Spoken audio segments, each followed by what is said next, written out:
G.I. Joe hasn't had a great track record on the big screen. The first two live-action movies were not great. This one is now the third soft reboot of the franchise in a row, and having just seen Snake Eyes, I see why. I'm not saying that G.I. Joe is just not meant to work out as a film series, but maybe they should go back to cartoons for a while. I don't have some big, huge attachment to G.I. Joe. I watched the cartoons a little bit as a kid, that's about it. So I'm not coming at this as an angry fanboy. I think I can be objective here. And that should be easy enough because, objectively, this movie gets just about everything wrong. When I did watch the G.I. Joe cartoons or movies, Snake Eyes was always my favorite character. And a big part of what made him cool was how mysterious he was. So if you're gonna make a movie that completely demystifies him, you better know what the hell you're doing. Spoiler, they didn't. Both as a film in general, and as a Snake Eyes origin story to presumably lead us into more G.I. Joe stuff in the future, there's so much that this movie is totally off base about. And believe it or not, I'm not even counting the race bending. Snake Eyes is canonically a white dude, I believe, but we're talking about a character whose face we almost never see. So if they wanted to cast him as Asian, whatever. Henry Golding seems like a good actor, so if they thought he was the right guy for this, I'm not gonna make a big stink about it. And frankly, that really doesn't mean much compared to everything else that's going on here anyway. Golding included, I didn't have any issues with the cast.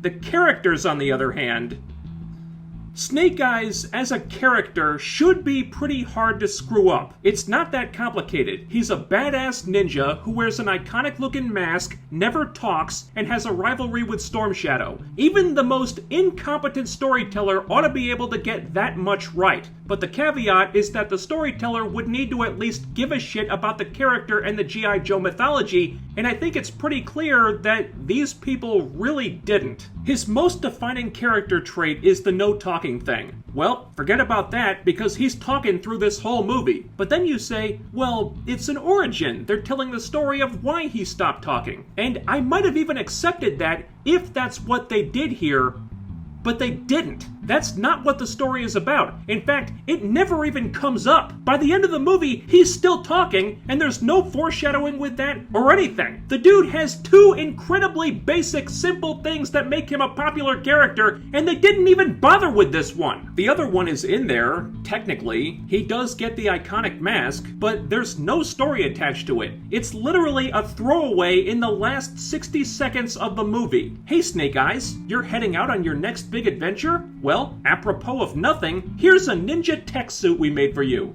You're welcome. Really? That's the best they could do? They couldn't tie it into the story at all? You know those quick clips of the mask in the trailer? That's actually more screen time than it gets in the movie. I'm pretty sure they shot that stuff just so they could put it in the trailer to fool people. And shit like that is one of my big pet peeves with movies, so I wasn't feeling very forgiving after that. So now you've taken away or devalued everything that made Snake Eyes unique and cool, you've turned him into something completely unlike what the fans know him to be, but is this new version at least a good character in his own right?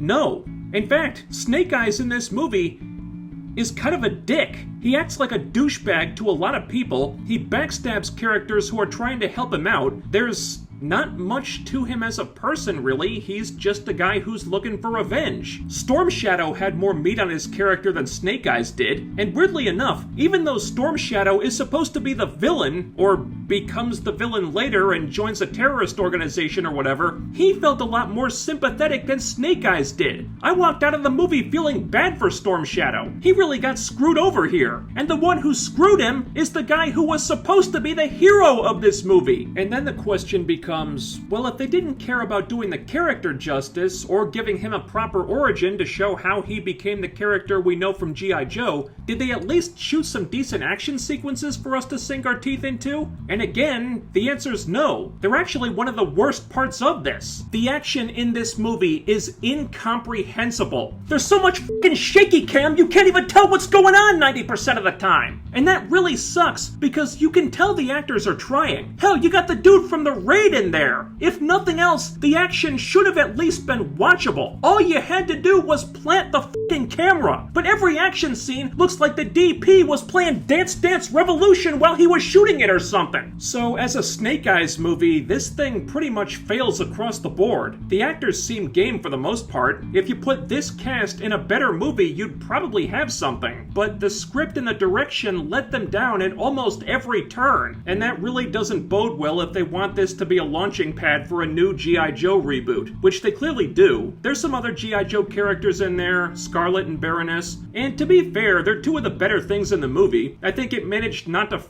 them up at least, but they're not in there very long. They each get maybe 15 minutes of screen time, so the movie isn't that invested in them. And even if they are good when they're on screen, so what? The most iconic G.I. Joe character, who's supposed to be the main protagonist here, is the one the movie f***ed up the worst! They didn't care about telling his origin properly. Any attempts to connect the dots with Snake Eyes and the character we know from G.I. Joe felt half-hearted at best, and even that's being generous. It's like they only included that stuff because they had to, if it was in the movie at all. It really just felt like the filmmakers only cared about using the G.I. Joe IP as a vehicle for some generic action movie that, with one or two little tweaks, could have been about anybody. So yeah, this is not a recommend. I doubt fans of G.I. Joe or Snake Eyes are gonna get what they want from this, and action junkies will probably just find it frustrating to watch. If you want a good G.I. Joe movie though, watch G.I. Joe Resolute, the cartoon. That's actually really cool, and it does Snake Eyes more justice than this movie does. I wouldn't mind seeing this version of Scarlet, Baroness, and even Storm Shadow again if the studio could put together a better movie for them, but as a Snake Eyes origin movie,